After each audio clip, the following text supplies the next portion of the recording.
नमस्ते। धनश्री ताई और दीपक जी, आपका समय देने के लिए सबसे पहले मैं आपका धन्यवाद देता हूँ। इन्फॉर्मल बातें करेंगे। मैं भी हिंदी में उतना अच्छा नहीं हूँ, तो चूक भूल देने के नहीं, ऐसा मराठी में कहते हैं। तो वो डिस्क्लेमर है। तो मैं शुरुआत आज की डॉक्टर धनश्री ताई से करता हूँ।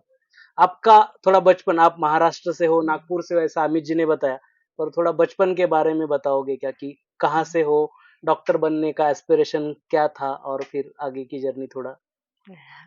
मेरा वैसे पुणे में ही बचपन गया है और लगभग 8-9 तक मैं पुणे में ही थी। और पुणे में रहते हुए पापा के साथ कई बार ऐसा होता था कि हम जाते थे कहीं। तो जैसे एक एक इंसिडेंट जो मुझे एकदम याद है, जो मुझे आगे तक ले गया, कि हम लोग जा रहे थे रास्ते पे और एक लड़का था छोटा, वो एक शू पॉलिश कर रहा था रोड पे।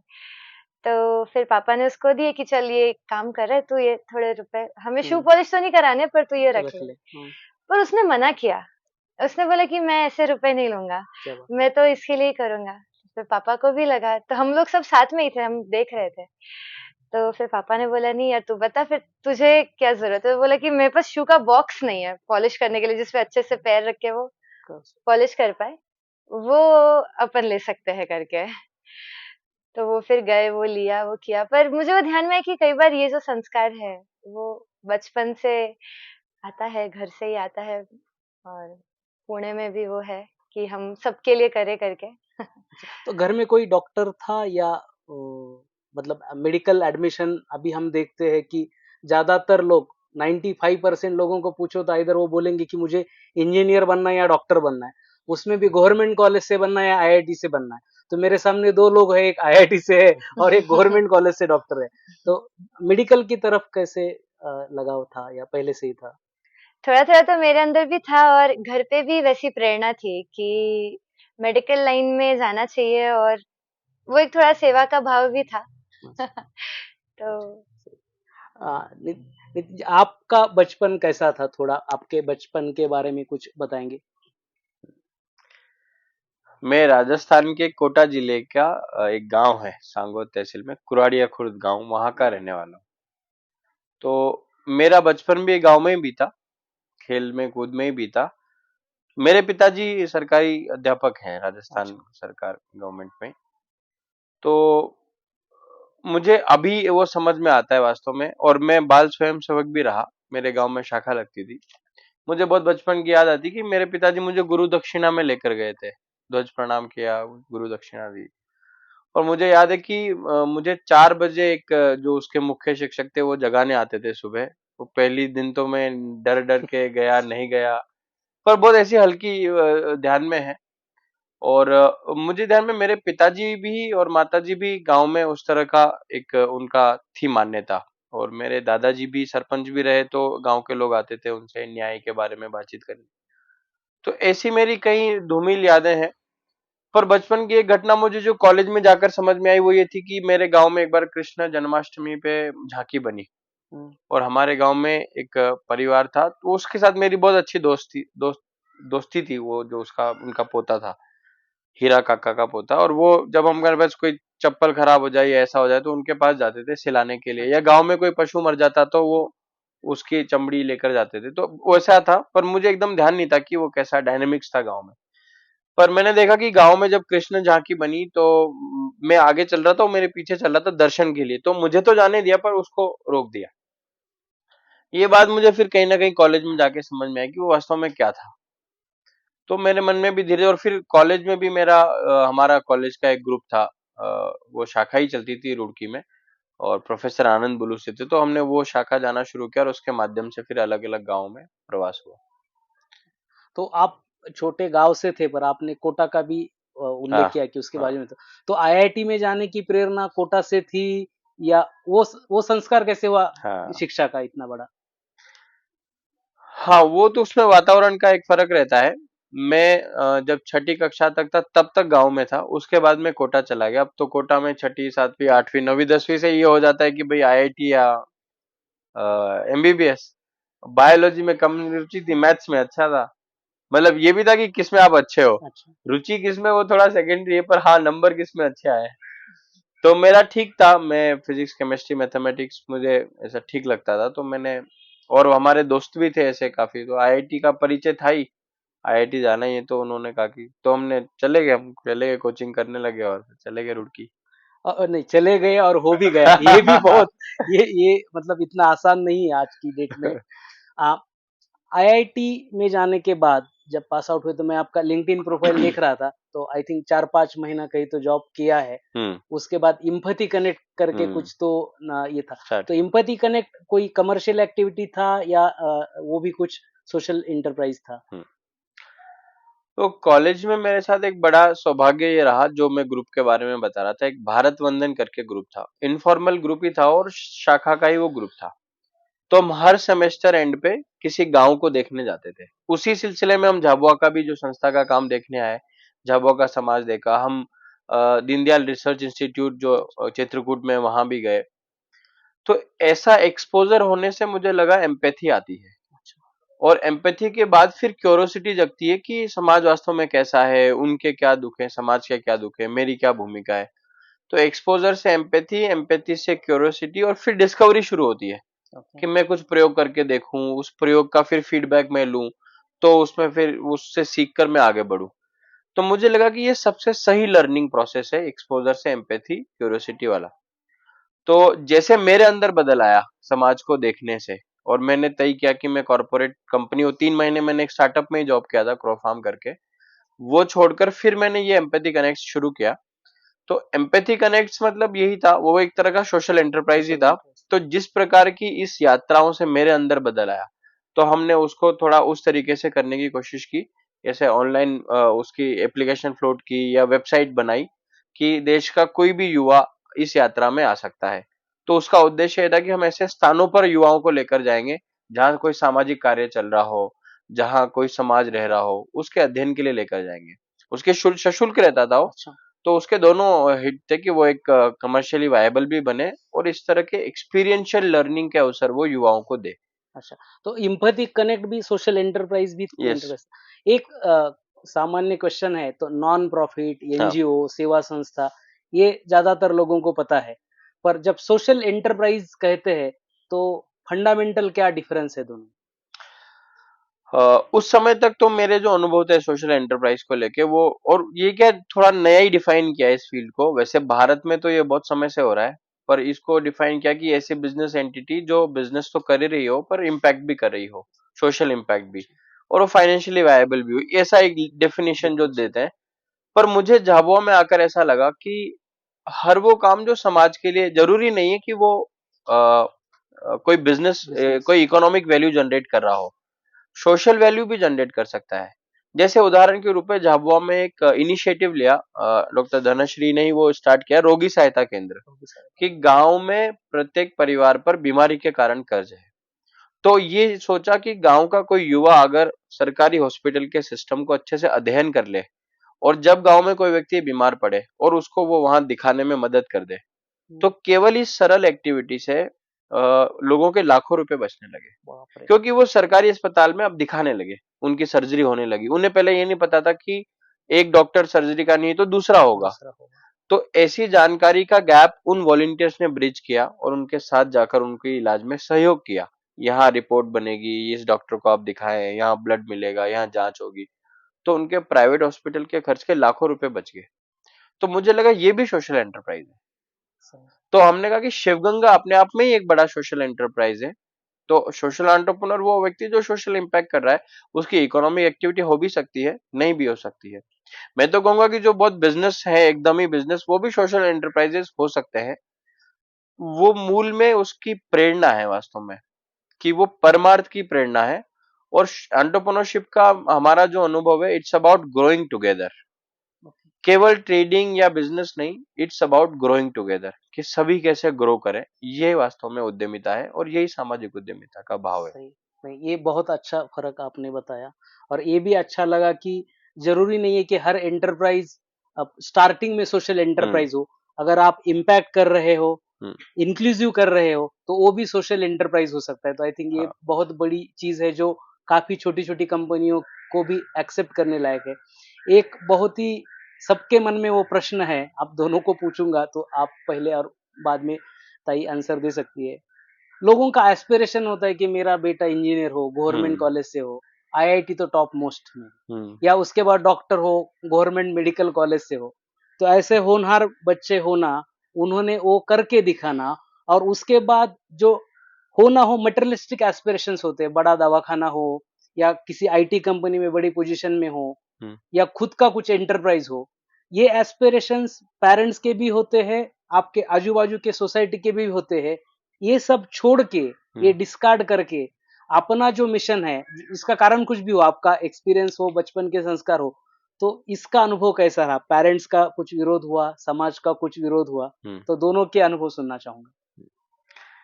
हाँ, वो ऐसा बन गया है कि जो the road not taken taken होता है, तो थोड़ा सा कि अगर कोई बच्चा अलग से कोई रास्ता ले रहा है तो पेरेंट्स को थोड़ी स्वाभाविक चिंता होती है। पर उनकी चिंता में मूल ये होता है कि कहीं ये इस रास्ते पे कष्ट ना सहे या दुख ना हो। लेकिन जब उनको धीरे धीरे ध्यान आता है कि वास्तव में इसका आनंद इसमें है, जो कि मुझे कहीं ना कहीं यूनिवर्सल भी लगता है कि मैं जैसे मेरे दोस्त अब हैं, एक टाइम पे उनकी जो भौतिक जरूरतें वो सब पूर्ति हो गई हैं, तो अब क्या? तो वो जो जीवन की सार्थकता का सवाल एक समय पे आता है कि हमने एक अमूल्य जीवन को ट्रेड करके कुछ मूल्यवान चीज ले ली। जो अमूल्य जीवन था उससे तो कुछ अमूल्य ही बनना था। तो वो कहीं ना कहीं जीवन में एक सार्थकता का प्रश्न हर किसी के मन में आता ही है। और उस समय फिर हमने को लगता है कि हमने जो टाइम बिताया वो किस में दिया, उससे क्या वैल्यू क्रिएट हुई।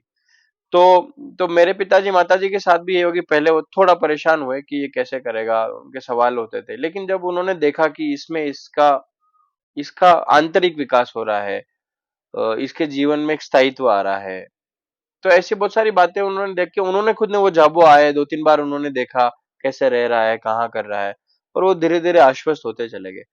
फिर धीरे-धीरे समाज भी जो वास्तव में वो समाज ही उनको कई बार वो कर रहा था कि आपका बेटा ऐसा कर रहा है, ऐसा कर रहा है, तो दुखी होते थे बार-बार। लेकिन फिर धीरे-धीरे बोला कि नहीं, सब ये तो सभी कर लेते हैं, लेकिन उन्होंने जो रास्ता लिया है वो ठीक लिया है।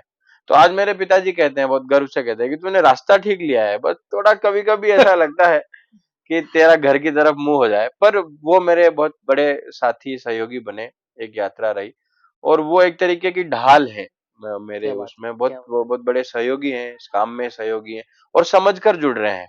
वो पता कि नहीं यार, अब मेरे घर ही शिवाजी हो गया तो चलो ठीक है, क्या, पड़ोस के घर में क्यों हो। अरे क्या बात कही है, क्या तो बात हो गया, कही। चलो अब मैं साथ में हूँ। और वो मेरे उसमें बहुत साथ में है, और उनके विचार भी हैं, मेरी माताजी का भी सेवा भाव रहा। तो मुझे अब जब मुझ में दृष्टि आई, तो मैंने देखा कि मेरे पिताजी माताजी से वास्तव में वो मुझे क्या बात। मिला। क्योंकि गांव में जब कोई बीमार होता था व्यक्ति, तो मेरे पिताजी के पास आता था।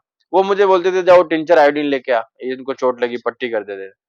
तो मुझे लगा कि उनके जीवन के ही वो संस्कार थे। मैं हमारे घर में रोज कोई ना कोई आता था, पंडित जी आते थे, तो माई मुझे बोलती थी कि जाओ इनको अनाज दे दो, घर से कोई खाली हाथ नहीं जाना चाहिए। तो मुझे लगा कि मैं उनसे कहा था, तर्क करता हूँ कि मैं कोई अलग थोड़ी हूँ, आप ही का हूँ, क्या आपने जैसे संस्कार दिए वैसा चल पड़ा। क्या बात है, क्या तो बात है। वो इस वजह से वो मेरे साथ है और बहुत अच्छा है, कोई दिक्कत ताई आपका माइक। नहीं। ये आप ले लो वैसे।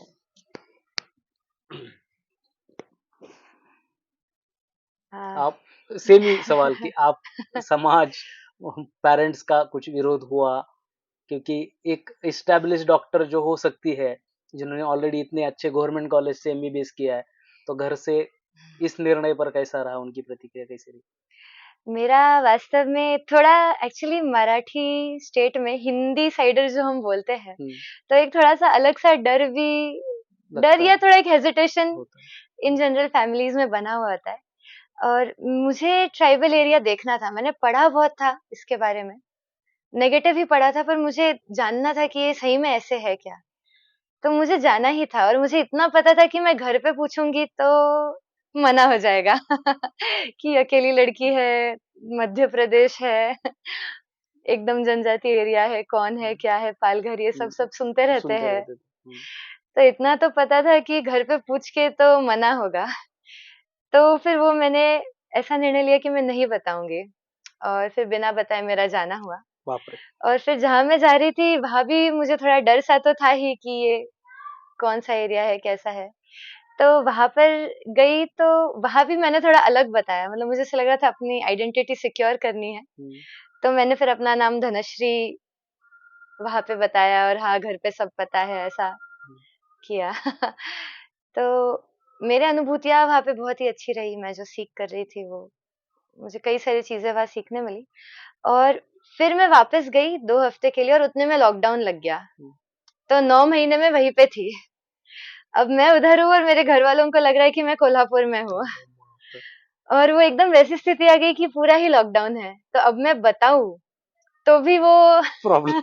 वैसा हो जाएगा, तो अब क्या करे करके। तो फिर मैंने धीरे धीरे उनको झाबा के बारे में बताना शुरू किया कि ऐसी एक जगह है, वहां पे इस प्रकार के लोग हैं, मिलकर रहते हैं, मिलकर करते हैं। तो उन्हें लगता था मैं कुछ ऑनलाइन देख रही हो और जुड़ के बता। करती हूँ, कुछ करती हूँ। पूरा वो कॉन्सेप्ट, पूरे वो लोग एकदम वो फेमिलियर हो गए। और एक पॉइंट आया जब वो बहुत कंफर्टेबल हो गए, तो फिर उस समय मैंने झाबा से ही वीडियो कॉल करके उन्हें बता दिया कि मैं इतने समय से यहीं पर हूँ करके। तो वीडियो कॉल के बाद का रिएक्शन क्या? मैं बहुत भयंकर रिएक्शन के लिए प्रिपेयर्ड थी, पर उन्होंने भी शायद उतने इससे कि एकदम वो रिएक्ट करेंगे और मैं भी दूर हूँ, तो उन्होंने एकदम वैसा रिएक्शन नहीं दिया, पर रेजिस्टेंस थोड़ा रहा। फिर उन्होंने तो बहुत प्रेम से ठीक है अब पर काफी समय एक थोड़ा रेजिस्टेंस का पीरियड रहा, क्योंकि वो था कि घर में डॉक्टर बनना ये शायद 2-3 जनरेशन का एस्पिरेशन था, और वो उस प्रकार का था। पर मुझे ध्यान में आया कि मैंने एक बार बोला और उन्होंने भी मना किया कि नहीं, अपनी तो वो क्या है, यहीं पे करो, नागपुर में रह के करो, मध्य प्रदेश में क्या जाना, यहाँ पर भी है। तो फिर मैंने थोड़ा लिया, फिर से हमारी बातचीत हुई, तो मुझे रियलाइज हुआ कि हर हर बार हमारी बातचीत होती थी तो कंफर्ट उसमें बढ़ता था। तो कहीं ना कहीं हमने भी ये डिसीजन काफी समय लेके लिया होता है, और हम अगर चाहे कि पेरेंट्स तुरंत उस डिसीजन को ले ले, तो उनकी भी तो एक यात्रा है, वो भी उस यात्रा में धीरे धीरे धीरे अपने साथ मुड़ जाते हैं। और मुझे वो रियलाइज हुआ कि मेरे पेरेंट्स में वो कॉन्फिडेंस आया जब उन्होंने मेरे अंदर वो कॉन्फिडेंस देखा। उससे उनके अंदर वो कॉन्फिडेंस आया कि हाँ, ये खुश है, ये कर लेगी। हाँ, मराठी में एक संत साहित्य में एक ये है कि अगर बीज अच्छा हो तो उस बीज से जो फल आते हैं वो भी अच्छे हैं। तो जो नितिन जी ने बताया, उनके पेरेंट्स का ही संस्कार था जो इस डिसीजन के लिए, उन्होंने तो उनको ही जवाबदार पकड़ा दिया उसके लिए। आपने भी आपके बचपन की जो बात बताई, तो ये ऐसे फ्लुक से नहीं होता, it's not an accident. I think ये प्लान्ड इवेंट है यूनिवर्स का, जिसको समझने के लिए हम थोड़ा प्रयास कर रहे हैं। पर एखादा सेवा प्रकल्प देखने को जाना और वहां के ही होके रह जाना, इसमें बहुत बड़ा अंतर है। तो आप देखने के लिए गई थी, और अब what is the turning point कि अभी मुझे यही रहना है, ये बहुत बड़ा निर्णय है।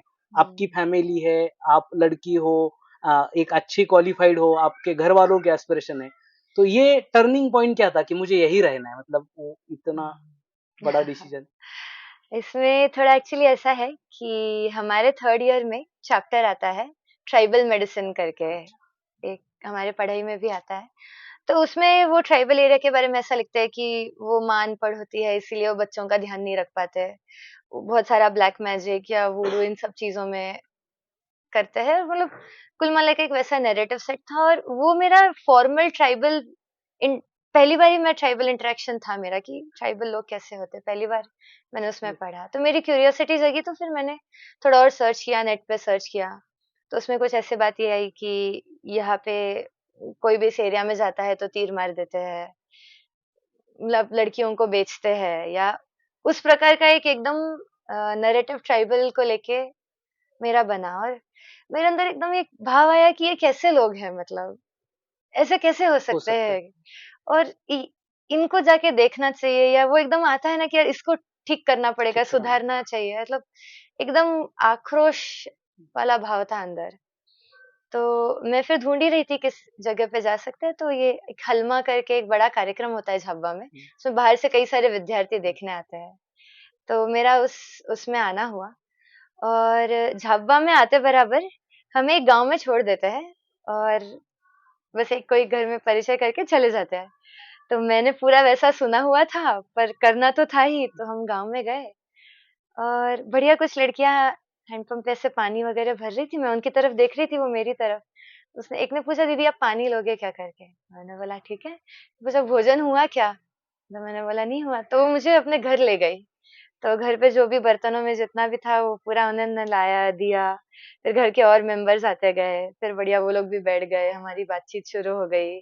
फिर थोड़ी शाम हो गई तो उन्होंने खटिया बिछा दी, वहीं पे रात को सोने का वो लड़कियां मेरे पास क्या आ बात गई। मतलब कुछ उनको तब तक नहीं पता एग्जैक्टली मैं कौन हूँ, कहाँ से आई हूँ, क्या हूँ। मुझे भी एकदम से उनका वैसा परिचय नहीं है, पर वो प्रेम एकदम वैसा जैसे कि मेरी माँ ही मुझे क्या बात सुला रही है वहां पे। तो वो जो प्रेम, वो जो आत्मीयता मैंने वहां महसूस की, वो मतलब शब्दों में शायद बताना बहुत कठिन है। जितना शायद घर पे भी नहीं करते, उससे ज्यादा वो प्रेम भाव था, अपनापन था। फिर अगले दिन हम गए और गांव में वगैरह घूम रहे थे, तो एक छोटा सा बच्चा था 5 साल का, वो मेरे साथ घूम रहा था और वो मेरे को बता रहा था कि दीदी ये देखो, ये जो पत्तियां है ना, ये पीली इसीलिए क्योंकि हमने इसमें राख नहीं डाले।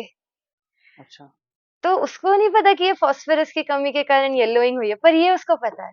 मुझे बता रहा था, दीदी ये फूल है ना, ये जब सूरज ऐसे जाता है ये ऐसे जाता है, ये वाले ठंडी में बीज आएंगे। तो मैं सोच रही थी ये इसने कहाँ से पढ़ा, ये तो मुझे भी नहीं पता। तो वो एक अलग सा एक नेटिव इंटेलिजेंस मुझे ध्यान में है कि कुछ तो है, कुछ तो एक पारंपरिक ज्ञान है जो यहाँ पे अलग है। फिर रात हुई तो हम कहीं से ढोल की आवाज आने लग गई।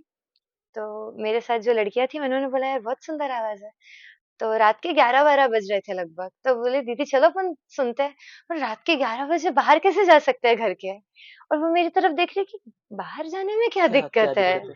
तो उनके माँ के पास गई और उनको बोला कि हम दीदी को ले जा रहे, पूछा नहीं, बस बता बता दी दिया। कि हम दीदी को उधर दिखाने ले जा रहे। माँ भी कोई रिएक्शन नहीं, ठीक है करके। फिर पूरा अंधेरा, वहां पे तो है ही नहीं लाइट्स, तो टॉर्च ऑन करके मैं एकदम थोड़ी ऐसी, एक पहाड़ी हमने क्रॉस की, हिल छोटा दूसरे पे जा रहे, वहां पे वो ढोल वगैरह बज रहे थे और वहां पूरे पुरुष थे। तो मैं बहुत हेजिटेट कर रही थी, पर वो लड़कियां आराम से गई, बैठी, वो सुनने आ गए, उन्होंने उनके लिए जगह बनाई, फिर वो नाचने लग गए, बातें करने लग गए, मुझे उन्होंने बुलाया, एकदम ऐसे बिठाया, बात मतलब ऐसे लग रहा था मेरे सब काका बाबा मामा मौसी क्या बात बेटे सब क्या बैठे बात हुए। और फिर मुझे भी बता रहे थे ऐसे ऐसे ऐसे नाचते हैं, ऐसे करते हैं, मतलब वो इतना शानदार था कि कहीं ना कहीं मैंने फिर वो समाज में रहते हुए देखा कि जो हम एम्पावर्ड वुमेन या वो जो एक समाज की कल्पना करते हैं, वो मुझे वहां देखने मिला। वहां लड़कियों को कोई उस प्रकार का डर नहीं है, क्या कुछ बात है। नहीं है। महिलाओं का बहुत बड़ा रोल रहता है घर के डिसीजन मेकिंग में, बाहर के डिसीजन मेकिंग में।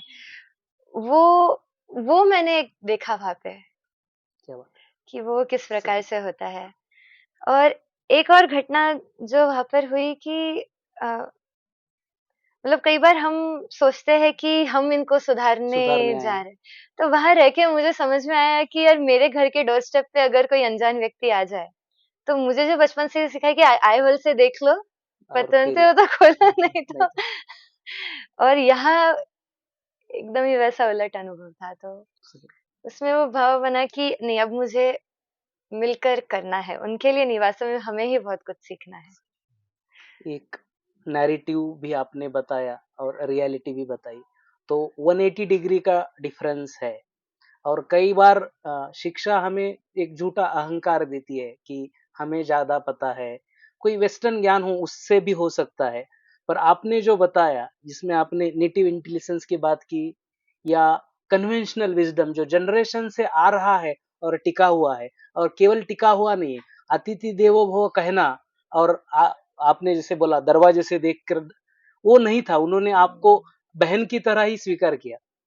तो आईआईटी का एजुकेशन है, मेडिकल का एजुकेशन है, वहां जाने के बाद अनलर्निंग करके वहां का कुछ लर्न करने का जरूरत पड़ा, या लगा कि यार अपना सीखना और इनसे सीखने में बहुत अंतर है? तो दोनों भी थोड़ा थोड़ा शेयर करें तो अच्छा है।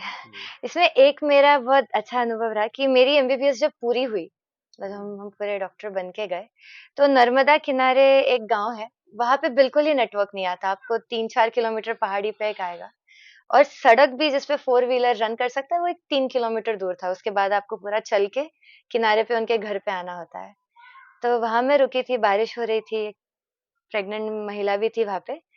और रात के समय उसका पेन शुरू हो गया और वाटर ब्रेक हो गया, मतलब वो हाँ। एकदम।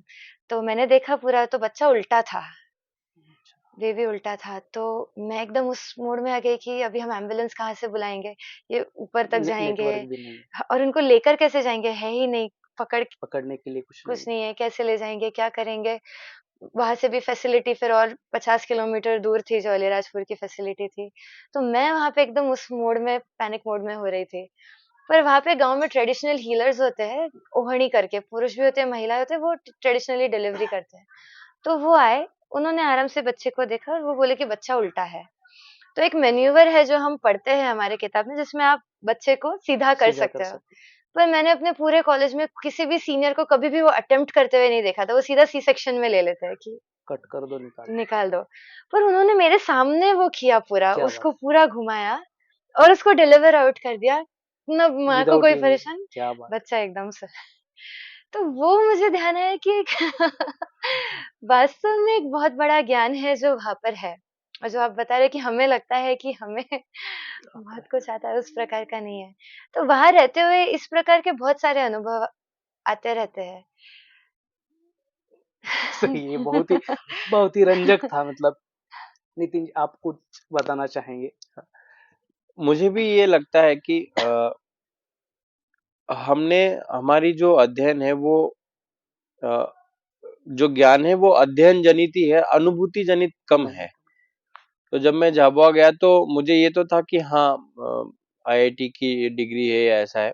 पर मैं वहां में भी एक व्यक्ति से मिला, दीवान नाम के एक व्यक्ति थे। मैं उस समय कर ही रहा था इलेक्ट्रिकल इंजीनियरिंग की पढ़ाई। तो मैंने पढ़ाई की थी और उन्होंने वास्तव में इंजीनियरिंग की थी। तो उनको बहुत सारी बातें थी जो मुझे एकदम ध्यान में नहीं थी, और मैंने जीवन में पहली बार ही कुछ करने का प्रयास किया। लेकिन मैं जैसे मैंने देखा कि उनके बहुत सारे सवाल ऐसे थे इलेक्ट्रिकल, जो वो वहां का चक्की चलाते थे, उसके 3 फेज और वो सारा डिस्ट्रीब्यूशन देखते थे। तो मैंने देखा कि इनकी अनुभूति की बहुत सारी बातें हैं जो, और सवाल भी हैं बहुत सारे। और मुझसे वो प्रैक्टिकली उनको काफी सारा ज्यादा उसका ज्ञान था। वो कई बार 3 फेज को 2 फेज बना के चला रहे थे। क्या बात। तो मैंने कहा कि ये किस तरह की इंटेलिजेंस काम कर रही है।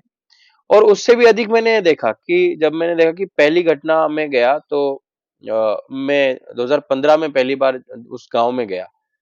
तो वहां पे हरि भैया एक थे, और चूंकि अब हम अपनी आदत नहीं रहती है, तो वह उस कैंपस में एक लाइट जल रही थी, सोलर लाइट, बस एक अच्छा। ही लाइट थी। तो उसके नीचे ही सोए हुए थे सब हम। तो मुझे लग रही थी लाइट वो ऐसे आंखों में, क्योंकि अपनी आदत नहीं, लाइट जी, बुझा के बिल्कुल। सोने की आदत है। वो थोड़ा परेशान हो रहा था, तो हरि भैया ने देखा कि ये थोड़ा परेशान हो रहा है। तो वो जिस खाट पे सो रहे थे, वो खाट उन्होंने ऐसे खड़ी कर दी और ऐसे आड़ में ले ली, और फिर उस खाट के आड़ में मैं सोया। तो मुझे देखा कि किसी व्यक्ति ने मेरी पीड़ा को ऐसे समझा। क्या बात और तो ये इंटेलिजेंस भी किसी के पास है। फिर वो पशुओं की भाषा समझ लेते हैं कि उसको इस समय क्या चाहिए। है, बाप रे! वो मुझे नहीं दिखता, वो पेड़ पौधों की भाषा समझ लेते हैं कि उनको इस समय क्या चाहिए। फिर मैंने देखा कि ये लेवल ऑफ इंटेलिजेंस तो काम कर ही रहा है।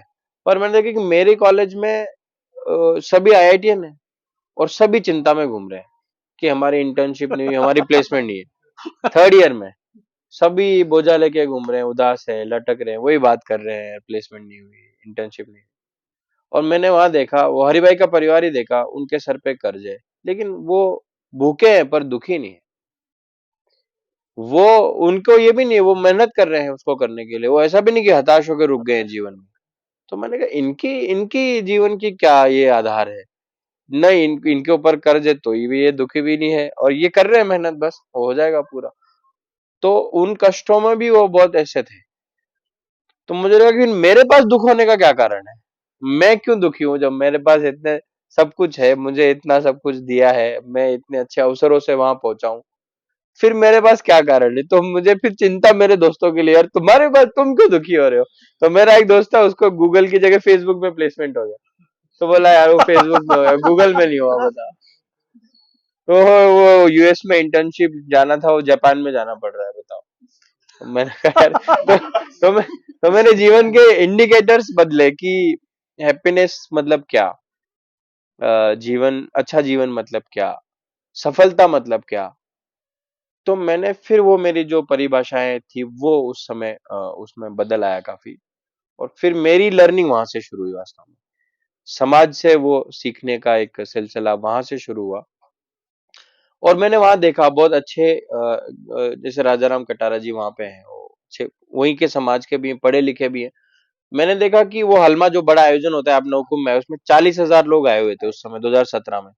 मैंने देखा कि वो एक मोमेंट पे वो 40,000 लोगों को एड्रेस कर रहे थे, और अगले ही दिन हम उसके जो टॉयलेट पूरा बनाया था उस उन पूरे इतने सारे लोगों के लिए वो समेटने में भी वो बाप रे! कर रहे थे।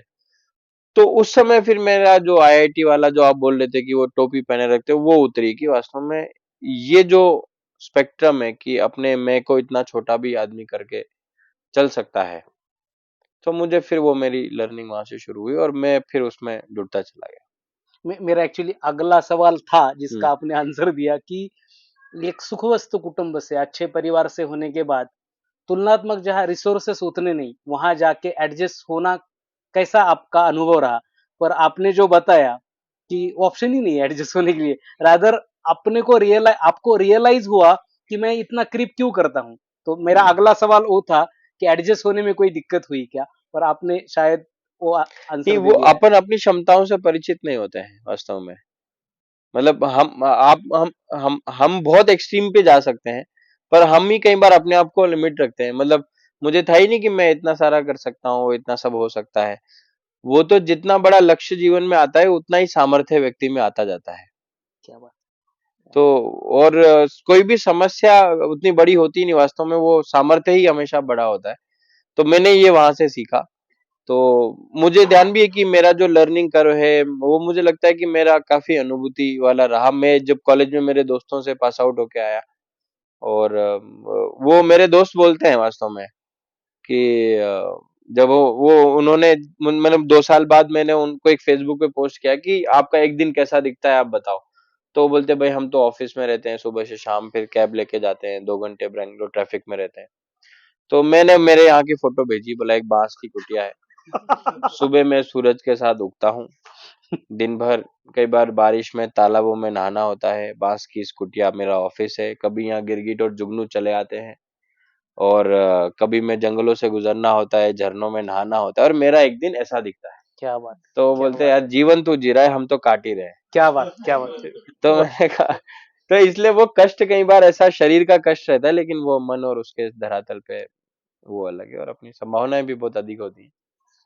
ये अभी हम जिस शिवगंगा प्रकल्प पे आप दोनों काम करते हैं जमुआ में, तो उस प्रकल्प का उद्देश्य क्या है?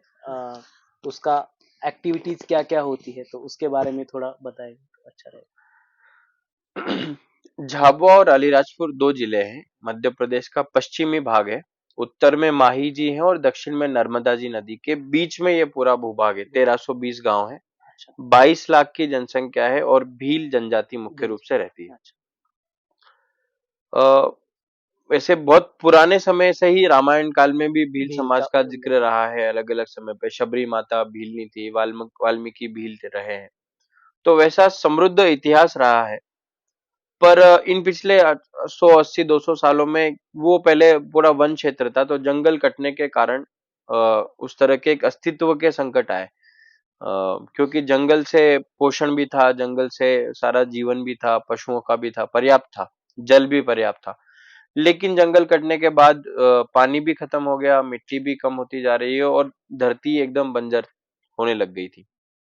और उसके कारण फिर बारिश की एक फसल लेते थे, बाकी समय गुजरात मजदूरी के लिए जाते थे। और हेल्थ में भी ऐसा था कि 20,000 लोगों पे एक डॉक्टर है, तो एक्सेसिबल ही नहीं है, कई बार रास्ते ही नहीं थे, तो हेल्थ के कारण भी बड़ी चुनौतियां रहती थी। तो ऐसे समय में शिवगंगा में 1998 में आदरणीय महेश शर्मा जी का वहां संघ प्रचारक के रूप में जाना हुआ, और आदरणीय हर्ष चौहान जी पहले से उस क्षेत्र में काम कर रहे थे।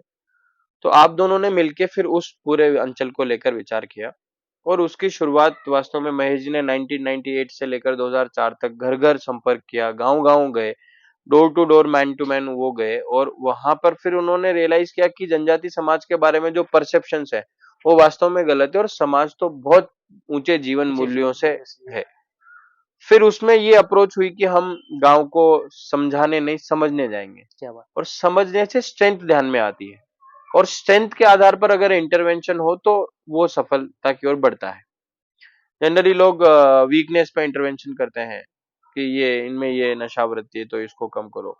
तो उन्होंने कहा कि स्ट्रेंथ पर हम स्ट्रेंथ पे इंटरवेंशन करें और फिर वो जो भी कमजोरी है वो तो अपने आप ही दूर होती है। तो पहला काम उन्होंने वहां किया, जो 300-400 युवा हर गांव में स्कूल ड्रॉप आउट थे, यंग थी और वो उनके पास कुछ ऑप्शन नहीं था, वो मजदूरी ही जाते थे। बोला कि इसमें से ऐसे युवा जो गांव के विषय में सोचते हैं, तो ऐसे परमार्थी युवाओं को साथ में लाना और अपने गांव के दुखों पर विचार करना। तो पहला कार्यक्रम 2004 में वनांचल सशक्तिकरण वर्ग शुरू हुआ।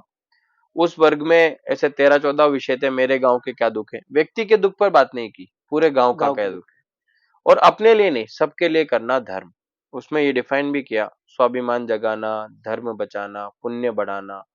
तो स्वाभिमान जगाना मतलब मेरी जो परंपराएं हैं सब हैं, जो जीवन मूल्य है इन पर विश्वास, इस इतिहास पर विश्वास। धर्म बचाना मतलब अपने लिए करना कर्म और सबके लिए करना धर्म।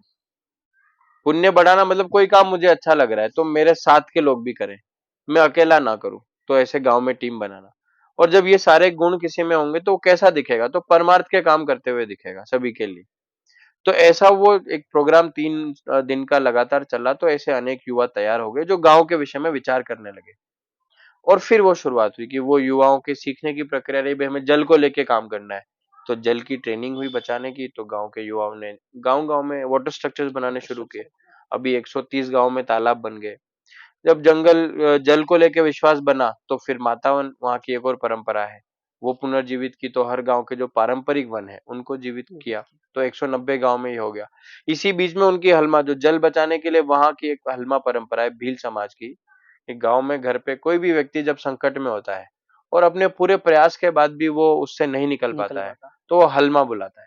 हलमा बुलाने का अर्थ गांव के हर घर से कोई ना कोई उसकी मदद करने आएगा, और उसमें उसका कोई लेन देन का और ऐसा भाव नहीं रहता, वास्तव में सामाजिक दायित्व के भाव से वो आता है, उसकी मदद करता है और उसको उस संकट से निकाल लेते हैं। और शाम को वो जो हलमा बुलाता है वो परिवार सबको प्रेम पूर्वक भोजन कराता है, और कोई एहसान मानता है ना कोई एहसान गिनाता है। ये केवल श्रमदान नहीं था, वास्तव में ये कलेक्टिव रिस्पॉन्सिबिलिटी जैसी बात थी, कॉल टू एक्शन था। तो ये स्ट्रेंथ समाज की ध्यान आती गई। इसी तरीके से जल पर हुआ, जंगल पर हुआ, जैविक खेती करने लगे। युवाओं ने जब जैविक खेती की तो उसको लेके मार्केट करने के लिए एक फार्मर प्रोड्यूसर कंपनी शुरू हो गई। बैम्बू क्राफ्ट्स बनाए तो वो शुरू हो गया। तो इस तरीके से जब धनश्री जी वहां गए और वहां के बहुत सारी महिलाएं उसमें जुड़ी, तो हेल्थ केयर को लेके शुरू हो गया। तो अभी ऐसे 17 आयामों पर वहां काम चल रहा है। बाप रे। और उसका ऐसा सपना है कि हर एक गांव में 17 तरह के काम हो और 17 आयामों पर काम हो। क्या बात क्या बात। हाँ, मतलब कई बार ऐसा लगता है कि सो कॉल्ड सिविलाइज्ड, हम्म मतलब हलमा जैसी कोई परंपरा नहीं है। मैं मेरे रिलेटिव को भी बुलाऊंगा तो 4 बार हाँ सुनाएंगे मेरे को कि शादी के लिए मदद किया था। तो हम सच में सीखे हैं या भूले हैं, ये सोचने पर ये मजबूर करती है हलमा जैसी परंपरा। हम अभी अंत तक आते हैं इस हम्म मुलाकात के। यहाँ काफी लोग हैं जिनकी कट गई है, पर जिनकी कटने की नहीं है, ऐसे भी युवा आए हैं। तो उन युवाओं के लिए आप दोनों भी कुछ संदेश या जो भी आपको लगता है शेयर करना चाहिए, कर दें। युवतियां भी 2-3 है, तो ताकि आपका संदेश ज्यादा रिलेवेंट रहेगा। नहीं, मुझे तो इसमें बस ये ध्यान आता है कि कई बार हम एक सेट जीवन का बना हुआ रहता है कि पहले हम इस माइलस्टोन को तो बोलते 10वीं करो, 10वीं के बाद तो जीवन सेट है। फिर बोलते नहीं 12वीं में तुम अच्छे नंबर ले आओ फिर तुम्हारा जीवन सेट है। फिर बोलते नहीं बस एडमिशन तुम्हारा हो हो जाए। जाए फिर सेट है। फिर बोलते अरे बस कॉलेज चाहिए और फिर तो प्लेसमेंट के बाद सेट है। तो कहीं ना कहीं मुझे रियलाइज हुआ कि ये जो सेट होगा ये शायद हर पड़ाव इसका आगे तक है, और उसमें वो सेट होगा ऐसा एकदम जरूरी नहीं है। और हम सबके अंदर एक बहुत नेचुरल कॉलिंग परमार्थ की होती है, क्या बात क्या बात। मतलब नेचुरली वो है, और स्वार्थ ये आर्टिफिशियली ऊपर आया है। तो कहीं ना कहीं हम अपने आप को अंदर खोलते हैं तो सही में आनंद तो तब आता है जब हम किसी के साथ मिलकर, मतलब सबके लिए करते हैं। वो परमार्थ जिसको बोलेंगे वो ट्रू आनंद कहीं ना कहीं उसमें आता है। तो मुझे ऐसा लगता है कि हम जिस भी जीवन के जो भी अपना जीवन का रास्ता है उसमें सही में भी आनंद तभी है जब हम सबके लिए और सबके साथ मिलकर कर रहे हैं। हो सकता और वो अपनी अंदर की ट्रू कॉलिंग को हम हमेशा सुने। सफल जीवन बहुत लोगों का हो सकता है, पर सार्थक जीवन की अगर तलाश है तो अंतरात्मा को सुनना चाहिए। और ये भी मुझे अच्छा लगा कि selfishness is artificial, true sense is अच्छा परमार्थ है। तो मैं सदिच्छा व्यक्त करता हूँ कि आपका ये थॉट सुन के जिन्होंने कुछ किया नहीं वो कुछ करे, जिन्होंने थोड़ा किया है वो ज्यादा करे, और जिन्होंने ज्यादा किया है वो पूरा करे। मैं मन से आप दोनों का धन्यवाद देता हूँ। धन्यवाद।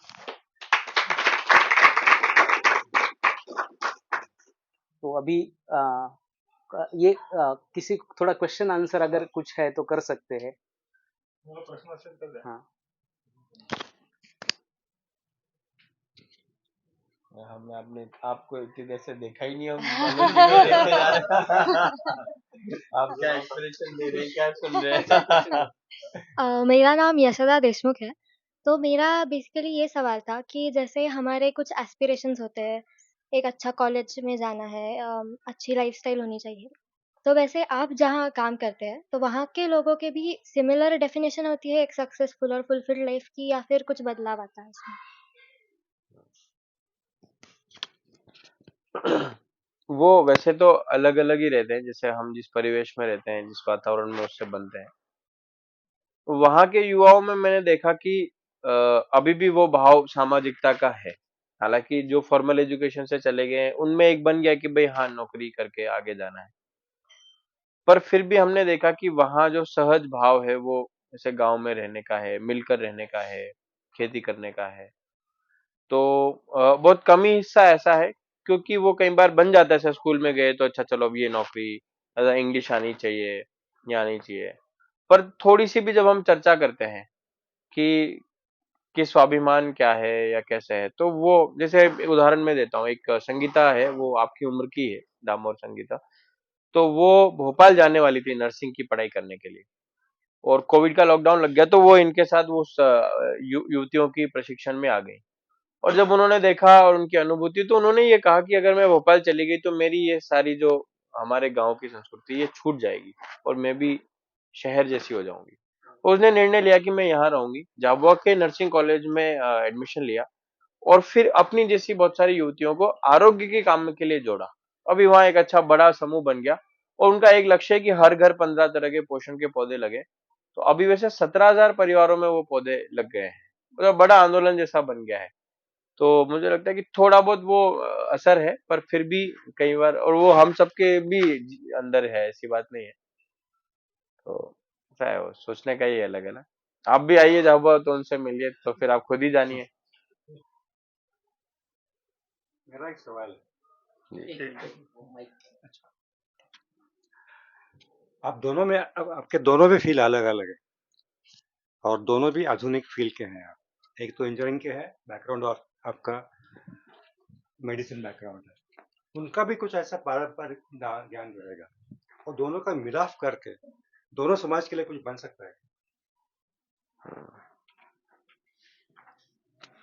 देखिए, वहां तो बन ही रहा है कि परमार्थ की प्रेरणा और जो आधुनिक ज्ञान भी है और पारंपरिक ज्ञान भी है, वो मिलकर ही वहां एक अच्छा बन गया है। और वहां जो प्रोसेस बन गई है ग्राम विकास की, तो वो हम पाते हैं कि अब देश भर के जो कई लोग सोशल इंटरवेंशन करना चाह रहे हैं, तो जैसे परमार्थ, स्वार्थ की जगह परमार्थ की प्रेरणा से होगा, ये यूनिवर्सल थॉट है। ऐसा हमें लगता है। अब यहाँ भी कुछ करना चाहेंगे, तो अगर उसमें कुछ स्वार्थ निहित होगा, तो थोड़े समय में वो स्वार्थ पूर्ति हो जाएगी और वो काम खत्म हो जाएगा। लेकिन परमार्थ की प्रेरणा होगी तो वो सस्टेन करेगा, क्योंकि वो चेन बनेगी कि मुझे सबके लिए करना है, और उसमें कॉन्फ्लिक्ट भी नहीं है। स्वार्थ में कई बार इंडिविजुअल लेवल पे कॉन्फ्लिक्ट जाएगा। अगर मैं मेरे लिए सोच रहा हूँ, मैं मेरे परिवार के लिए सोच रहा हूँ, तो दूसरे परिवार से कॉन्फ्लिक्ट आएगा। मैं मेरे गांव के लिए सोच रहा हूँ, तो दूसरे गांव से कॉन्फ्लिक्ट आएगा। तो साइलोस बनते हैं जब स्वार्थ की प्रेरणा होती है। परमार्थ की प्रेरणा स्पाइरल जैसा है। मैं परिवार से आगे गांव, गांव से आगे मैं अपने पूरे जिले, से आगे मैं पूरे देश के लिए विचार करता हूँ, तो कॉन्फ्लिक्ट नहीं होता है। जैसे जब हम तालाब बनाते हैं गांव में, तो उसमें ये प्रेरणा रहती है कि हमें ये तालाब सबके लिए है। तो कोई जानवर भी पी रहा है तो भी कॉन्फ्लिक्ट नहीं है, कोई दूसरा ले रहा है तो भी नहीं, क्योंकि तो सबका है ना। ये तो धरती माता का, ये तो जलहन देवी, ये तो सबकी है। तो ये जो सबका है, ये जो भाव है, ये सीखने के लिए है यहाँ या वहां पे। तो मुझे लगता है कि वो दोनों तरफ से वहाँ एक बहुत अच्छा सीखा जा सकता है और किया भी जा सकता है। क्योंकि हम यहाँ भी जैसे ये जो हम यहाँ हमें वो सामूहिकता और सामाजिकता दिख रही है, तो ये है ही, यहाँ पर भी है, ऐसा नहीं है, सभी जगह है वो। तो मुझे लगता है कि ये दोनों मिलकर ही होगा, दोनों मिलकर ही होगा, मिलकर हो सकता है वो तो एक बात है, पर मिलकर ही होगा और वो हो रहा है वहाँ, ऐसा दिख रहा है। गांव के युवा और शहर के युवा रुक के सीख रहे हैं आपस में, को लर्निंग का वातावरण। वहाँ पे एक प्रकाश जी बारिया करके है, वही के कार्यकर्ता है। वो जो बाहर से विद्यार्थी है और वो पूरा उन्होंने किया, तो उन्होंने एक बात बोली कि जैसे हनुमान वन के थे और राम शहर से आए थे, तो दोनों ने मिलके वो पूरा किया। वैसे ही अभी फिर से राम और हनुमान को साथ आना है। और किसी का प्रश्न है?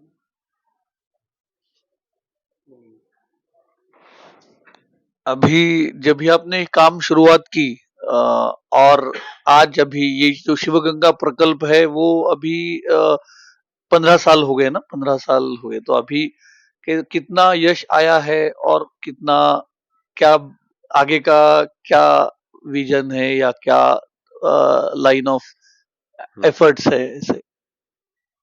तो वास्तव में इसमें महेश जी और हर्ष जी का जो जीवन लगा, और उन्हीं की प्रेरणा से ये 1998 से अभी लगभग 27-28 साल हो गए।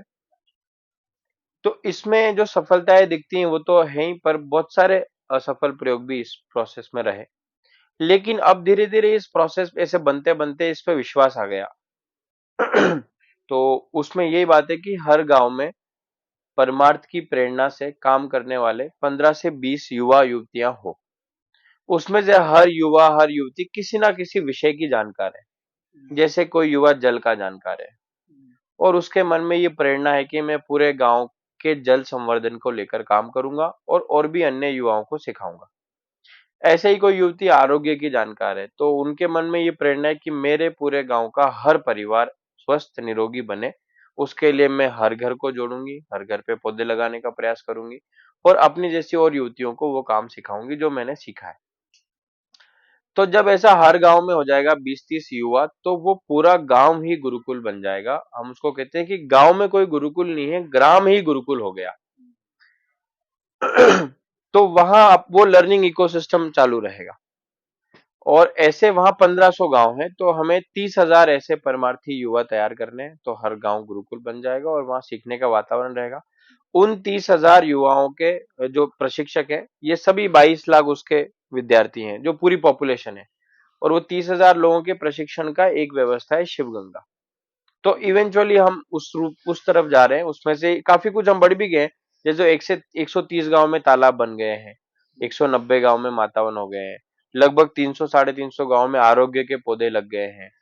तो इस तरीके से कदम कदम लगभग 300-400 किसान जैविक खेती कर रहे हैं, बेम्बू क्राफ्ट्स का काम सीख रहे हैं। तो अभी उसके वो ट्रेनर्स के लोग तैयार होते जा रहे हैं। तो हम हर काम में जो करते हैं उसमें प्रेरणा यही है। जैसे कोई उद्यमिता का काम कर रहा है, तो मेरे गांव की मजदूरी की मजबूरी खत्म हो, मैं इसके लिए सीख रहा हूँ और गांव के दूसरे युवाओं को भी सिखाऊंगा। यही प्रेरणा के साथ वो काम कर रहे हैं। तो ये इसलिए वो आगे बढ़ता जा रहा है। मुझे जो पूछना था उसका बहुत सारा उत्तर आपने दे ही दिया था। फिर भी मैं प्रश्न ऐसे पूछना चाहता हूँ कि आपने जो झाबुआ का बताया वो एक थोड़ा दूर दराज का की जगह है, जिसमें एक आजकल की ये मेट्रो वाली जो संस्कृति है मेट्रोपॉलिटन, उससे फिर भी अंतर के कारण, एक डिस्टेंस के कारण थोड़ा तो कम इम्पैक्ट होगा ऐसे लगता है। पर जब हम जैसे पुणे या उसके आसपास के गांव हैं, इसका विचार करते हैं, या जो भी और थोड़े अर्बनाइज्ड सेंटर्स हैं, उसमें परिस्थिति बहुत अलग दिखती है, क्योंकि बहुत सारी चीज़ों का इम्पैक्ट, जो सो कॉल्ड मॉडर्न चीज़ें हैं, उसका नेगेटिव इम्पैक्ट भी दिखता है।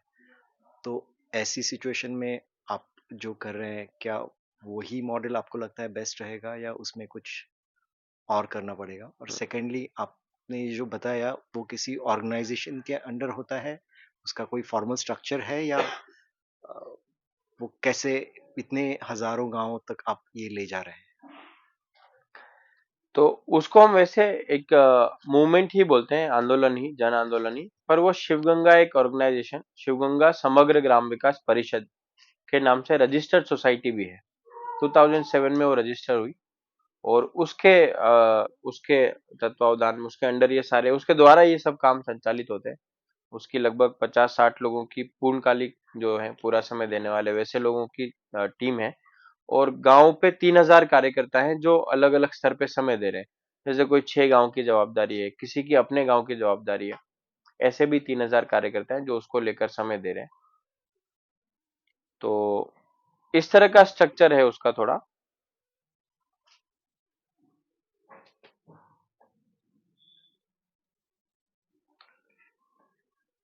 और पहला जो हुआ उसमें कुछ बातें तो हमें ऐसी जो एकदम यूनिवर्सल लगती है वो यही ध्यान आती है, वो उसका स्वरूप अलग दिखेगा, पर जैसे उसमें परमार्थ की प्रेरणा हो, ये एक हमें लगता है। और अ, मुझे लगता है कि समय के साथ जो चीजें बदलाव होती हैं वो तो होंगी ही। जिसको हम कह सकते हैं कि ये रहन सहन खान पान, ये हो सकता है समय के साथ बदले, पर जो मुख्य बात है वो जीवन मूल्य, वो अगर उस रूप में बचे रहे तो वो कहीं ना कहीं वैसा ही स्वरूप बन जाएगा, उसका दिखने में अलग होगा। तो यहाँ भी मुझे लगता है कि उसी अप्रोच से हो सकता है, तो उसका स्वरूप शायद अलग दिखेगा। जैसे वहां शुरुआत हुई कि 3-4 दिन के लिए मिलना शुरू करते हैं, फिर धीरे धीरे वो बोला कि अब इसका अगला पड़ाव में कुछ और सीखते हैं, फिर गांव के लिए करते हैं। तो ऐसा एक लर्निंग प्रोसेस रहा, शायद वो भी यही कि coming together is beginning and living together is progress, working together is success. तो वो शायद यहाँ भी उसी रूप में मुझे लगता है बनेगा। उसमें खास हमें वही लगता है कि वो परमार्थ की प्रेरणा से होगा तो आगे तक सस्टेन होगा। इसमें एक और हम्म चीज जो मुझे ध्यान है, आपने जो पूछा कि ये इतने गांव में है या ये किस प्रकार से है, तो शिवगंगा में मुझे एक बात ध्यान में है कि यहाँ पे एक मॉडल गांव हम्म बनाने की ओर काम नहीं है, यहाँ एक मॉडल प्रोसेस बनाने की ओर काम है। कई बार ऐसा होता है कि जो मॉडल गांव बनता है वो बाहर से इतने रिसोर्सेज उसमें होते हैं और कई बार बाजू का गांव भी वैसा नहीं बन पाता, रेप्लिकेबल नहीं होता है। तो शिवगंगा ने हमेशा ही ध्यान रखा है कि हमारी एक मॉडल प्रोसेस बननी चाहिए। तो ये जो एक बड़ा हलमा बता रहे हैं, ये जो एक बड़ा हलमा हाथीपावा की पहाड़ी पर होता है, तो उसमें 2 दिन का समय देके बहुत दूर से भी आते हैं, 80-80 किलोमीटर से भी आते हैं, इस प्रेरणा से कि हमारी धरती माता प्यासी है और उसकी प्यास बुझाने हमें जाना है।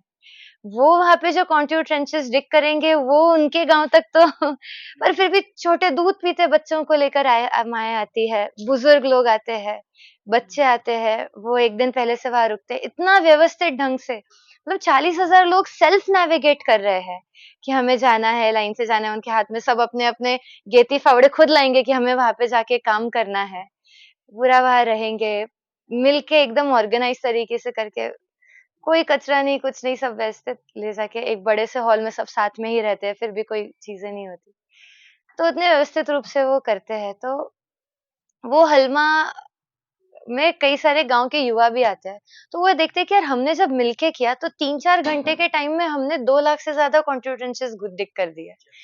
तो वो एक कॉन्फिडेंस ले जाते हैं कि हम अगर मिलके करें तो कितना बड़ा इम्पैक्ट हो सकता है। तो ऐसा ही एक गोलाबड़ी गांव है, उसके युवा भी उसमें आए थे और उनके गांव में एक सड़क थी जो बन नहीं रही थी बहुत समय से, 3-4 साल हो गए वो परेशान हो रहे थे, एकदम नैरो थी। एक ऐसी वहां घटना हो गई थी कि एक प्रेग्नेंट महिला को ले जा रहे थे और वो बाइक फिसल गई, तो वो भी नहीं सर्वाइव हो पाई, और तो वो बार बार बोल रहे थे उनको पर फिर भी कोई बना नहीं पा रहे थे। तो जब वो युवाओं ने ये पूरा देखा तो उनके मन में से कहा यार हम मिलके भी तो सड़क बना सकते हैं। तो उन्होंने खुद से ही, इसमें शिवगंगा को कुछ नहीं, वो खुद से ही वो गए, उन्होंने एक हलमा बुलाया, सब गांव में गए, हर घर उन्होंने कुछ कुछ रुपए कलेक्ट किए, जो बनाने के लिए सामग्री लगेगी वो पूरी जुटा ली, हलमा बुलाया और 2-3 दिन के समय में उन्होंने वो पूरा सड़क बना दिया। जिस चीज से वो इतने समय से परेशान थे, कम्युनिटी साथ में ही तो हो गई। तो अब ध्यान में आता है कि शिवगंगा का जो मेन काम वास्तव में इस प्रकार ही है, और अब गांव उसको ओन कर रहा है। और अब कई बार ऐसे काम होते हैं कि हमें ही नहीं पता रहता ये हो गए, बाद में आके हमें बताते हैं कि हमने हमारे गांव में ये कर लिया, आप आके देखिए। तो सेल्फ ड्रिवन है अभी वो कम्युनिटी ड्रिवन बन गया है। इसलिए भी अब वो एक मॉडल प्रोसेस है जो अब कहीं पे भी, सिर्फ झाबा नहीं, अब ये कहीं पे भी रेप्लिकेट हो सकती है। अभी अभी चाय लेते अभी ये फॉर्मली कट रिकॉर्डिंग बंद है, ऐसे ही सोचो आराम से ये हम जो भी अनवांटेड पार्ट है कट कर लेंगे। मुझे लगता है अभी जिन लोगों को और ज्यादा उत्सुकता है उन्हें वहां जाना चाहिए। नो मोर क्वेश्चंस की नहीं, पर हमारा तो सभी को आग्रह है कि आप सभी आइए।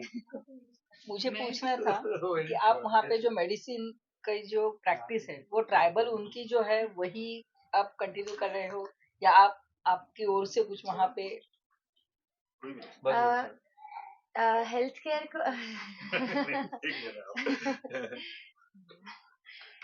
हेल्थ केयर को लेकर वहाँ पे एक्चुअली अभी 3 लेवल्स पे काम शुरू है। एक मेजर काम तो यही है कि व्यक्ति बीमार ही ना पड़े, उसके लिए हम क्या कर सकते हैं। तो उसमें ध्यान रहे कि गांव की रसोई जो है, घर की रसोई, वो ही एक आयुर्वेद का केंद्र है। एग्जैक्टली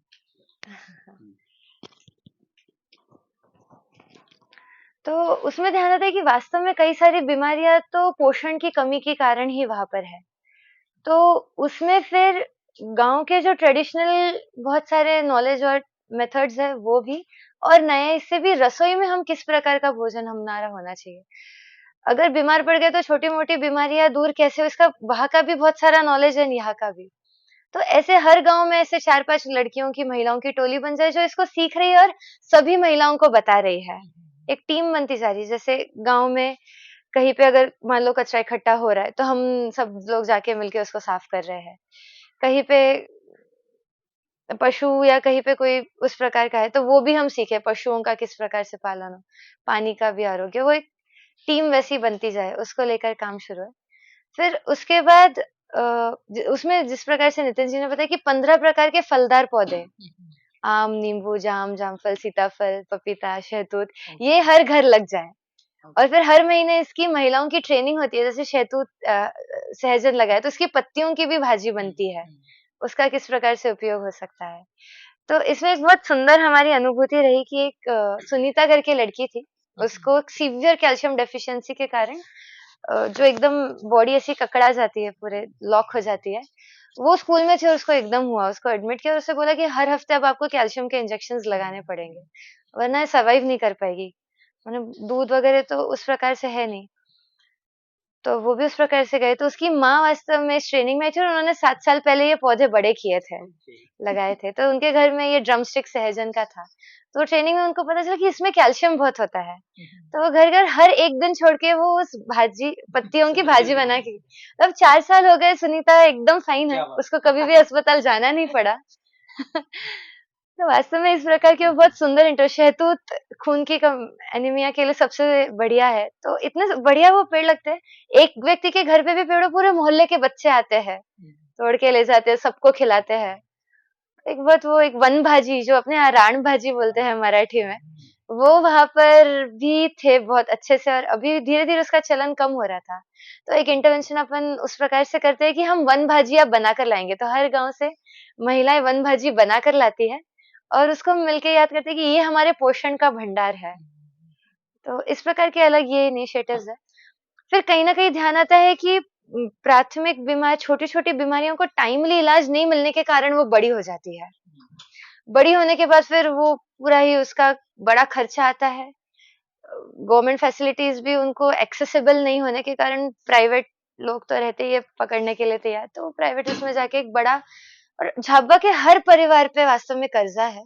उस कर्जे का प्रमुख कारण हेल्थ ही है, कहीं ना कहीं बहुत बहुत बड़ी समस्या है वो उस तरफ। तो बीमारी छोटे में ही खत्म हो जाए तो उसके लिए एक आरोग्य रथ करके टेलीमेडिसिन वैन है, वो गांव में जाती है, डॉक्टर को ऑनलाइन जोड़ती है। डॉक्टर भी सेवा भाव से 3 आवर्स अ वीक हमने कैंपेन लॉन्च किया था, उसमें कई सारे डॉक्टर्स जुड़े और वहां पे देख के बेसिक 108 दवाइयां है वो हम उन्हें ही देते हैं। तो महिलाएं भी कई बार समस्या होती है, शेयर नहीं कर पाती कि वो अकेली गांव में ही है, सेंटर है तो आ जाती है, बड़ा भाई छोटी बहन को लेकर आ जाता है। तो छोटी बहुत सारी ऐसी बीमारियां वहां थी, डरमेट के वहां पे बहुत सीवियर डिसऑर्डर्स, दिक्कतें थी। और पूरे झाबुआ में एक भी डरमेट नहीं है। मतलब आपको डरमेट चाहिए तो इंदौर जाना है या गुजरात जाना है। तो वो वहां पे होने लगे। और इसका क्या है, मंडे को एक गांव में गई तो नेक्स्ट मंडे अगेन वो उसी गांव में आती है। फिर उसका वैसा ही शेड्यूल रहता है। तो एक प्रॉपर फॉलो अप, एक प्रॉपर वो डॉक्टर के साथ इंटरेक्शन, वो डॉक्टर को भी सब पेशेंट्स ध्यान के आ जाते हैं। तो वो भी उस प्रकार से गांव से जुड़ जाते हैं कि अब तुम्हारे गांव में क्या चल रहा है, अब हमारे गांव में ये चल रहा है। तो वो एक चलता है। और उसके बाद एक रोगी सहायता केंद्र की, जब टर्शियरी हेल्थ केयर सेंटर पे जाते हैं तो नेविगेट नहीं कर पाते और इस कारण से सुविधाएं ठीक से नहीं ले पाते, अननेसेसरी खर्चे और ये सब बहुत होते हैं। तो वो फिर एक टेली कंसल्टेशन जैसा, कि हर गांव में से 4-5 युवाएं बन जाए जिन्होंने अस्पताल देखा हुआ है कि हमारे गांव में अगर कोई बीमार पड़ता है तो हम उनको ले जाएंगे। तो इंदौर में, दाहोद में आसपास की मेडिकल फैसिलिटीज को जोड़ के वो एक ऐसा भी बना, अलग अलग वो स्टेजेस पे है। एक अलग थोड़ा सोच है कि जब एक गांव सेल्फ सस्टेन होता है या फिर आपकी जरूरतें या आपको जो भी करना है वो गांव में ही पूरे हो जाते हैं, तो शायद ये स्ट्रक्चर सस्टेनेबल हो सकता है, या फिर ऐसे ही खुशियाँ चलती रहेगी कि हम ही सब प्रॉब्लम्स आइडेंटिफाई करके हम ही सॉल्व करेंगे। अब जब उसकी dependency happens on the external world, चाहे वो दूसरे गांव हो या इस पे हो, और नेचुरली रिएक्शन से कुछ इन्फ्लुएंस भी अंदर आ जाता है इन दैट इंटरेक्शन। जैसे मैं कोशिश कर रहा था कि शहर में ये क्यों नहीं होता है, कि हमारे घर घर में भी परमार्थ का कुछ ना कुछ तो था, और आजकल सोशल मीडिया से बच्चों पे जो अंदर आता है जो पेरेंट्स को भी पता नहीं चलता। पहले तो दरवाजे से कोई आता था तो पता चलता था, आजकल जो विचार है वो उनके दिमाग में जाते हैं, हमको पता नहीं चलते। So it's a interaction that happens with the external world, तो उसकी वजह से अंदर आ सकते हैं। तो अभी ये आपको थिंकिंग ऑफ द फ्यूचर, आपका जो अच्छा माहौल है, मतलब वो देखने के लिए हम सब जाते हैं, बट उसी में अंदर मतलब when you are going for a longer period, तो बाहर के इंटरेक्शन, चाहे वो बाहर के गाँव हो, बाहर का राज्य हो, उसका कुछ डर या आपके सोच, मतलब टू मेंटेन दैट पीस, ऐसा कुछ आया है क्या मतलब दिमाग में?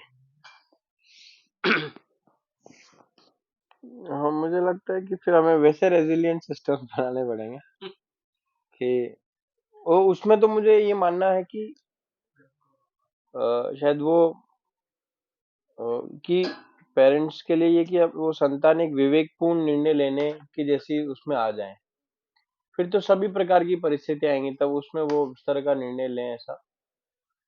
बाकी जॉबों में भी ऐसा नहीं, वो तो हम जो होना है उस तरीके से तो बढ़ ही रहा है, पर एक ये प्रयास कर रहे हैं कि जैसे आप बात करेंगे, बहुत सारे मार्केट फोर्सेस भी होते हैं जो उनको उस तरह का एक विचार ड्राइव करेंगे, पर वैसे स्थिति में भी हम जो कर रहे होते हैं वो तो यही प्रयास कर रहे होते हैं जो अभी कर रहे हैं वो यही प्रयास कर रहे हैं, तो हमारे हाथ में तो जो है वो हम कर ही रहे हैं। तो मुझे लगता है कि शायद उसी से ही इसका जवाब भी मिलेगा कि क्योंकि जो समझ गए शायद वो फिर इन्फ्लुएंस नहीं होंगे उन सब फैक्टर से भी, और रेजिलिएंट बन जाएंगे शायद। तो हम तो इस पर अभी एकदम उस तरीके से विचार नहीं करते हैं क्योंकि ऐसा चैलेंज आया नहीं है। पर वो किसी ना किसी रूप में, जैसे वहां पे क्रिश्चियन कन्वर्जन है, तो वो एक एक्सटर्नल फैक्टर है कि स्वार्थ की प्रेरणा से उनको कन्वर्ट करें।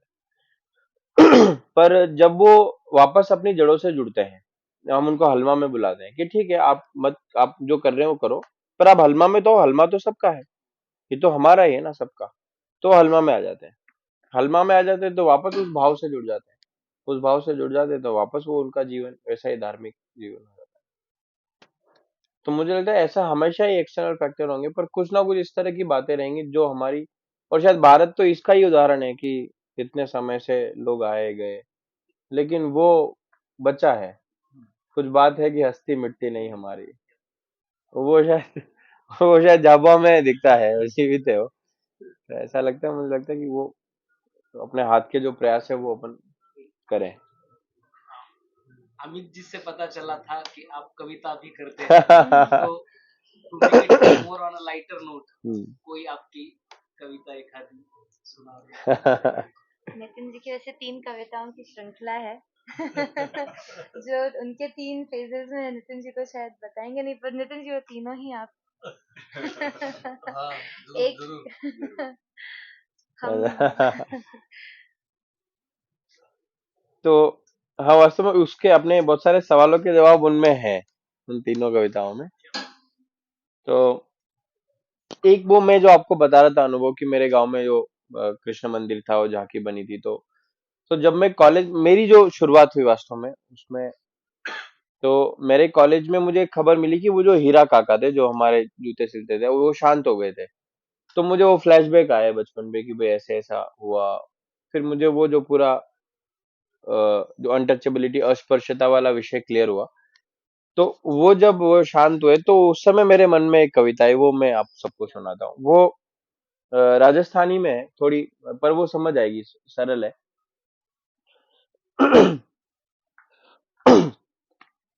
मैं हूं ना बापू थारे संग तू काहे रोवे रे।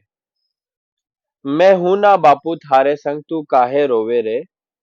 के होयो जो सभ्य समाजरी या जनभीड़ तने असभ्य बुलावे रे। बार त्योहार पर शूल तने माने, गांव बाहर नदी तीरा बसावे रे। जब चुबे शूल इनका पगामे, ये नदी तीरा दौड़या चला आवे रे। जब मरे कोई पशु इनकी गौशाला में, हीरा कहते ये तने आवाज लगावे रे। उधेड़ चामड़ी जिनकी तू कुछ दिन रोजी चलावे रे। और सभ्य समाजरी या जनभीड़ हीरा तने तो चमार बुलावे रे। स्पर्शु थारा या उच्च कोटि खुद ने दूषित पावे रे। स्पर्शु थारा या उच्च कोटि खुद ने दूषित पावे रे। रे मन जिनका कीचड़ सूबी मेला, ये खुद ने पंडित बुलावे रे। सभ्य समाजरी या जनभीड़ हीरा तने तो अछूत भी बुलावे रे। सभ्यता की है पाषाण मूरत, सभ्यता की है पाषाण मूरत, सुन हीरा का ये बोल। सभ्यता की है पाषाण मूरत, सुन हीरा का ये बोल। रे मन चंगा होवे तो हीरा की कटौती में खुद गंगा आवे रे। और सभ्य समाज की या जनभीड़ पाप दुलाने गंगा नावे रे। सभ्य समाज की या जनभीड़ खुद ने भारत माँ की संतान कहावे रे। तो मैं भी उसको ही पूत होऊं, तो मैं भी उसको ही पूत होऊं। मारा इन भाइया ने मैं ही समझाऊं रे। नदी तीरा बस्या हीरा ने गांव में ही बसाऊ रे। मैं हूं ना बापू थारे संग आतने हिवड़ा सु लगाऊं रे। तो ये कॉलेज में था। फिर मैं कॉलेज से पास आउट हुआ तो दिल्ली में, वैसे मन नहीं था, पर मैं थर्ड ईयर में ही झाबुआ आ गया था, तो मेरा मन नहीं था प्लेसमेंट का, पर मैं पीयर प्रेशर पेरेंट प्रेशर में आके मैं एक कंपनी में चला ही गया। तो मैं कॉग्निजेंट में डेटा साइंस की डेटा साइंटिस्ट का वो था रोल उसमें, पर वो मैंने ज्वाइन नहीं किया। फिर मैंने एक क्रोफार्म कंपनी स्टार्टअप गुड़गांव में ज्वाइन किया। तो दिल्ली में भी रहा और मैं मुंबई भी गया, और झाबुआ में देख चुका था, गांव का मैं रहने वाला था। तो मेरे मन में गांव और शहर का आपस में झगड़ा चलता था। तो एक दिन मैं मुंबई गया और 2-3 दिन के लिए मेरे दोस्त के घर पे था, मेरा खास दोस्त जो आईआईटी दिल्ली का पास आउट है, और मुंबई उसके, वो भी फ्लैट लेके रहता था, उसके घर रहा, कुछ नहीं कर रहा था। तो बस, तो मुंबई में जो मैंने देखा उस भाव को मैंने लिखा। झगड़ता तो है, झगड़ता तो है, मेरी आंखों के सामने ठूंठ सा अकड़ के खड़ा ये बड़ा सा शहर। मेरे मन में बसे एक शीतल से गांव से। ये ऊंची इमारतें, ये ऊंची इमारतें, ऐसा लगता है गांव में मेरे काका के घर को रख दिया मेरे घर के ऊपर, और नुक्कड़ वाले बाबा का घर उससे ऊपर। ऐसा करते करते तिराहे वाले ताऊ का घर सबसे ऊपर, और सिमट गया एक गांव एक सोसाइटी में। अब यहाँ इस इमारत में लोग तो हैं, अब यहाँ इस इमारत में लोग तो हैं, बहुत सारे लोग, बहुत बहुत बहुत सारे लोग, लेकिन काका ना है, बाबा ना है, ताया ना है, ना है कालिया, ना हरिया, ना नुक्कड़, ना तिराहा। झगड़ता तो है शहर। इधर उधर रफ्तार से दौड़ रहे हैं इतने घोड़े गाड़ियां, इधर उधर रफ्तार से दौड़ रहे हैं इतने घोड़े गाड़ियां। नहीं नहीं, सिर्फ गाड़ियां, घोड़े नहीं। इतना शोर, इतना इतना इतना शोर, मोटे कांच चढ़ा लिए हैं लोगों ने। अब वहां सन्नाटा है, पर शांति नहीं। क्या बात है, क्या बात 500 रुपए का खाना आया है राही, स्विगी जोमेटो। 500 रुपए का खाना आया है राही, एक प्लास्टिक की छोटी कटोरी दाल, एक प्लास्टिक की छोटी कटोरी सब्जी, एल्यूमिनियम की चादर ओढ़े 4 रोटियां, एक और प्लास्टिक के डब्बे में 4 चावल, पेट भी ना भरा राही मन तो बहुत दूर। ये भिंडी भी किसी 8 दिन पहले मेरे ही किसी काका के खेत से इस शहर आई होगी। कुछ दिन फ्रिज में रखाई गई होगी, बाद उसके पकाई गई होगी, फिर यहाँ आई होगी। तो डब्बों के ये गरम खाने से तो तड़के में खाई माँ के हाथ की ठंडी रोटी ज्यादा अच्छी है। मालूम है राही 500 रुपए का मोल, आना गांव मेरे। इतने में तो खेत पर से जितना मन उतनी सब्जियां ले आएंगे, प्यार से धीमी आंच पर पकाएंगे, मिल बांटकर मन भर के खाएंगे। झगड़ता तो है ये शहर, बस राही बस हमसे और ना झगड़ा जाएगा। हम चलते हैं गांव की डगर, राही जरा पानी की बोतल देते जाना।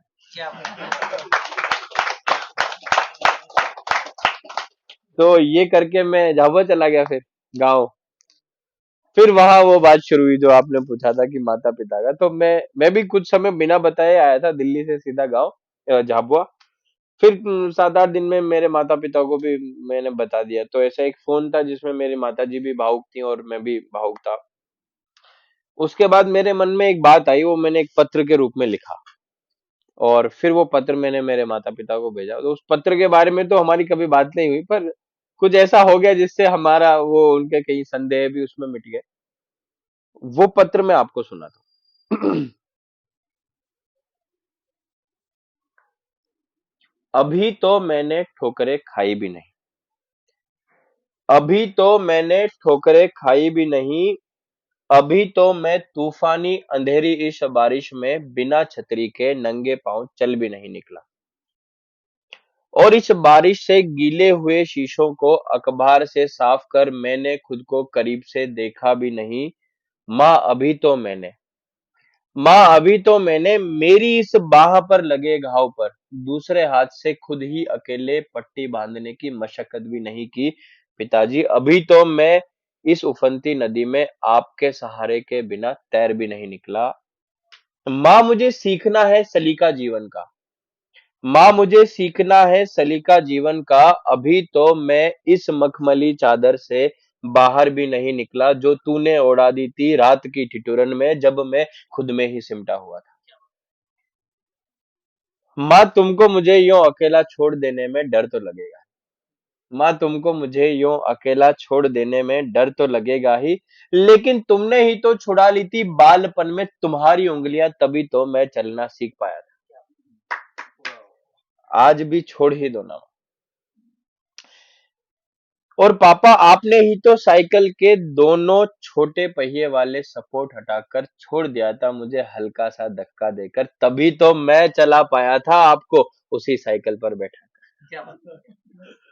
आज भी छोड़ ही दो ना माँ, आज भी छोड़ ही दो ना माँ, मुझे ठोकर लगने दो ना, सपने भी तो बुन लेने दो ना, उनकी कीमत मुझे मेरे खून पसीने से चुकाने तो दो। मैं समझता हूँ आपको दुख तो होगा ही, मैं समझता हूँ आपको दुख तो होगा ही, मगर आप समझ सकते हैं, मगर आप जानते हैं कि मैं कर लूंगा, मेरी उड़ान में दूर आसमान तक भर लूंगा।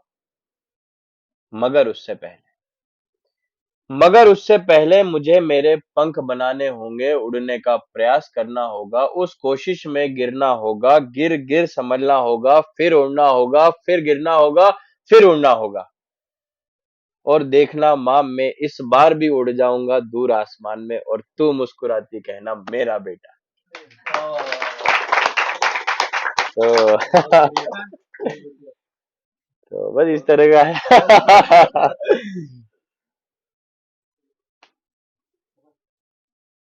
चलिए अमित जी ने पूरा झाबुआ का कोर्स करा दिया जो उन्होंने वहाँ देखा सुना था वो पूरा। चलिए आप सब लोग इस तरीके से इतना जल्दी में आ गए, हम तो अपेक्षा ही नहीं की थी और बहुत अच्छा लग रहा है सबको इस तरीके